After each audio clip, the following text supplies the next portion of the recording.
नमस्कार। आकाशवाणी जयपुर अजमेर से प्रस्तुत है प्रादेशिक समाचार।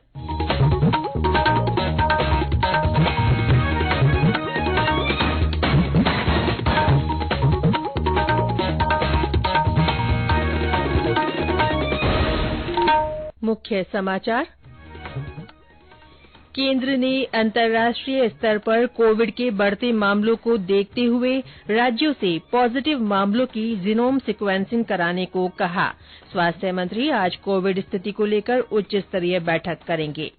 केंद्र सरकार देश भर में मत्स्य, पशुपालन और डेयरी के जरिए 50 लाख से अधिक किसानों को रोजगार उपलब्ध कराएगी। राज्य सरकार ने भूंगरा गैस सिलेंडर दुखांतिका के पीड़ितों की सहायता राशि बढ़ाई। और न्यूनतम तापमान में उतार चढ़ाव के बीच मौसम विभाग ने राजस्थान सहित उत्तर भारत में घने कोहरे और शीतलहर का अलर्ट जारी किया।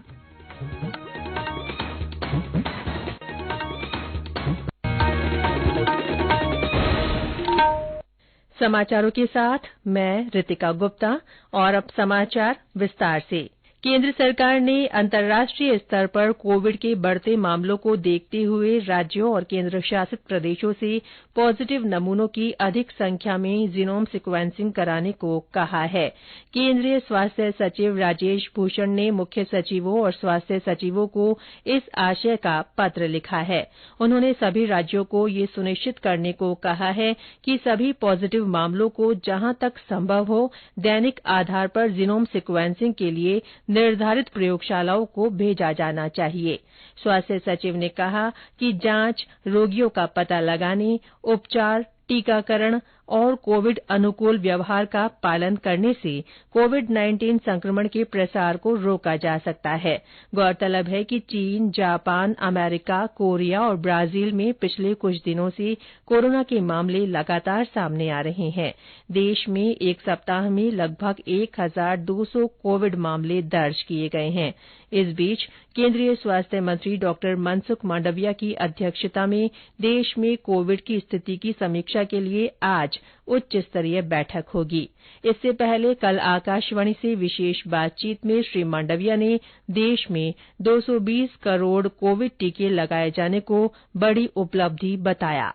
आज 220 करोड़ डोज एडमिनिस्टर हो चुका है। इंडिया एक इकलौता ऐसा देश है जिसका 12 एबो पॉपुलेशन को 98% वैक्सीनेशन हो चुका और उसके पीछे एक विजन वाली लीडरशिप है। मोदी जी के नेतृत्व में हमने जो कोविड के सामने लड़ाई लड़ी और जो गोल अचीव किया, दुनिया को आश्चर्य लग रहा है।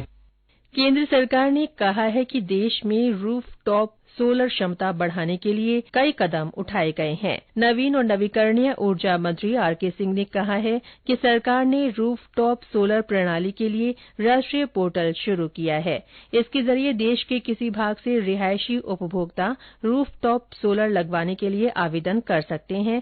साथ ही सीधे अपने बैंक खाते में इस योजना की सब्सिडी ले सकते हैं। राज्यसभा में एक प्रश्न के लिखित उत्तर में श्री सिंह ने कहा कि परियोजनाओं की मंजूरी में तेजी लाने, रिपोर्ट जमा कराने और रूफटॉप सोलर परियोजनाओं की कार्यान्वयन की प्रगति के लिए ऑनलाइन पोर्टल विकसित किया गया है।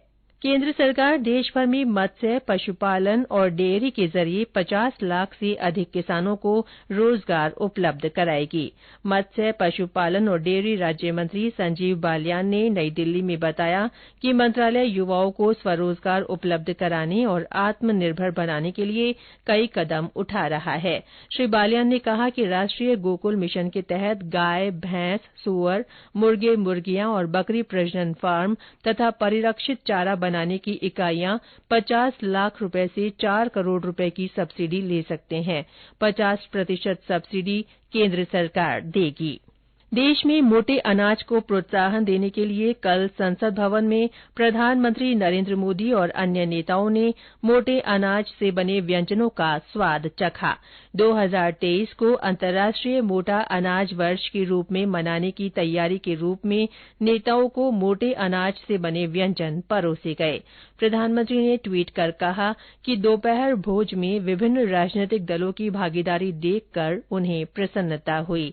इस दौरान बाजरा सहित मोटे अनाज से बने विशेष व्यंजनों को प्रधानमंत्री सहित मंत्रियों और सांसदों ने सराहा।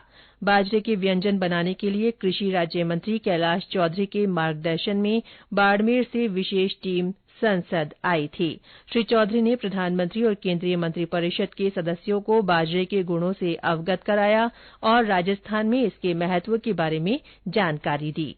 ये समाचार आकाशवाणी जयपुर अजमेर से प्रसारित किए जा रहे हैं। राज्य सरकार ने जोधपुर के भूंगरा गैस सिलेंडर दुखांतिका के पीड़ितों की सहायता राशि में बढ़ोतरी की है। मुख्यमंत्री अशोक गहलोत ने मृतकों के परिजनों को मुख्यमंत्री सहायता कोष से 5 लाख रुपए देने की घोषणा की है।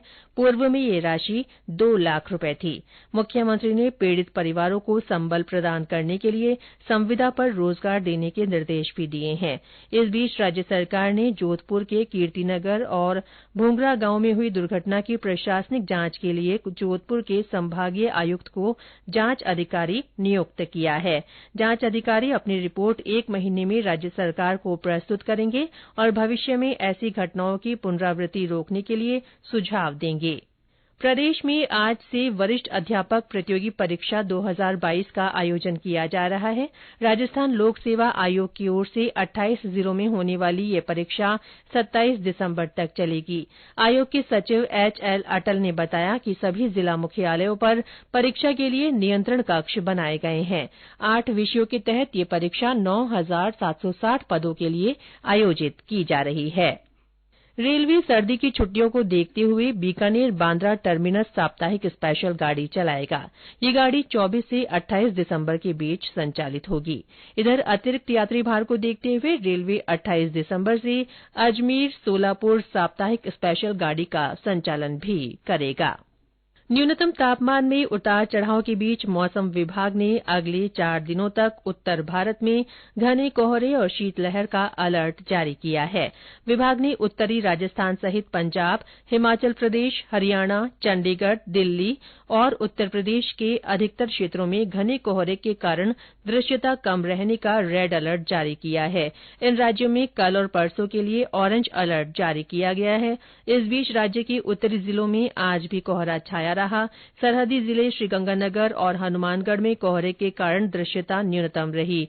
कृषि विभाग ने हनुमानगढ़ और आसपास के इलाकों में पाला पड़ने की आशंका को देखते हुए किसानों को सतर्क किया है। इधर सीकर जिले के फतेहपुर में न्यूनतम तापमान कल से करीब 2.5 डिग्री बढ़कर 6 डिग्री सेल्सियस पर पहुंच गया है।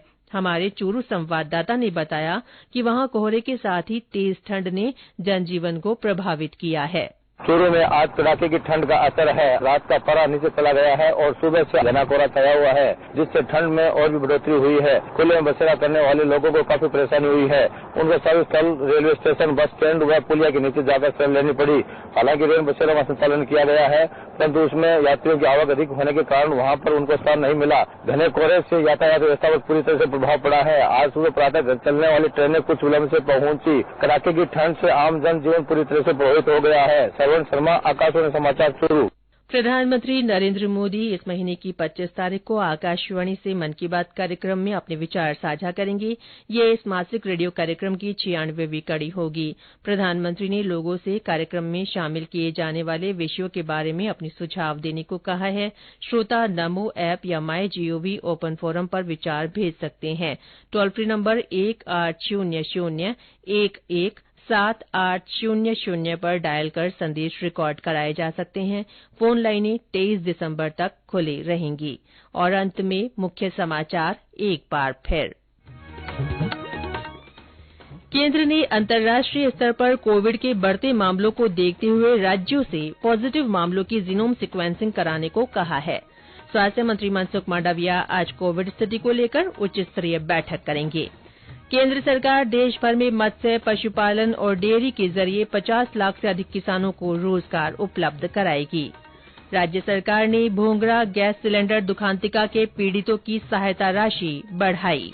और न्यूनतम तापमान में उतार चढ़ाव के बीच मौसम विभाग ने राजस्थान सहित उत्तर भारत में घने कोहरे और शीतलहर का अलर्ट जारी किया है। इसके साथ प्रादेशिक समाचार बुलेटिन समाप्त हुआ। नमस्कार।